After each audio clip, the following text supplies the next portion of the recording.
Naïsam Jalal, votre album est conçu comme un dialogue entre instrumentalistes avant, avec une série de duos, on va le voir, 8 figures majeures du jazz et de la musique improvisée, on va voir lesquelles. Mais avant, on sent que vous avez pris beaucoup de plaisir avec ce projet. Qu'est-ce qui vous a amené à vous lancer dans cette aventure musicale et humaine ? Eh ben, en fait, en tant que soufflant, en tant qu'instrumentiste avant, on a le même rôle dans les formations. Et donc, on se croise toujours avec ses camarades dans les festivals de jazz. On joue sur les mêmes scènes, dans les mêmes festivals. Mais on joue jamais ensemble. C'est-à-dire qu'à moins de monter une fanfare, il n'y a aucune raison pour qu'on joue ensemble. C'est vrai. Et du coup, c'était pendant le confinement, je m'étais dit, mais il y a parmi ces musiciens des gens... qui ont une certaine manière d'aborder cette question justement du rapport à la voix, enfin, du rapport au discours mélodique, en fait, au discours principal de ce qui se développe dans la musique, et qui ont en fait un rapport à ce rôle dans lequel je me reconnais et qui résonne avec ce que j'ai envie de développer aussi dans ma musique. Et donc j'ai eu envie de créer un espace de rencontre, une opportunité pour mêler nos souffles. Et mêler le souffle notamment avec Yom. On va écouter cet extrait.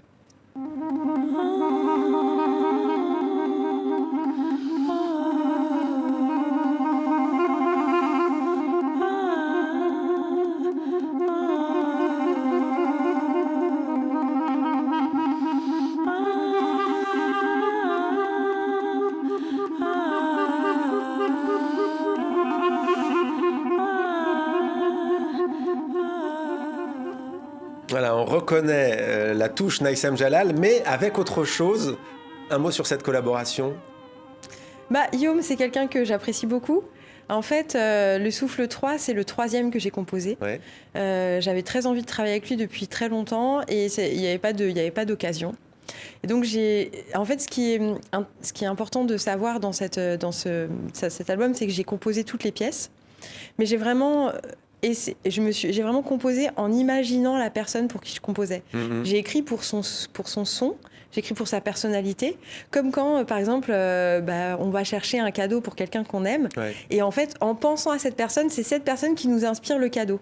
Donc voilà, c'est vraiment comme ça que j'ai écrit chaque pièce de cet album. Et notamment avec Sylvain Riflet, il y a aussi Thomas de Pourquerie, on peut citer Louis Calvi, Émile Parisien et Robinson Coury et Irvine Akao. Et alors là, Archichep, j'aimerais qu'on s'arrête sur cette légende vivante de la musique, saxophoniste, compositeur, pianiste, chanteur, poète engagé, dramaturge, une véritable légende vivante. Pour vous, c'était une évidence ?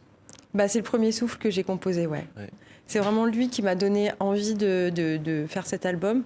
Je le croisais souvent parce qu'il habite entre la France et les États-Unis. Ouais. Et je le croisais régulièrement. Et en fait, c'est vrai que c'est un des derniers de sa génération à être encore en vie.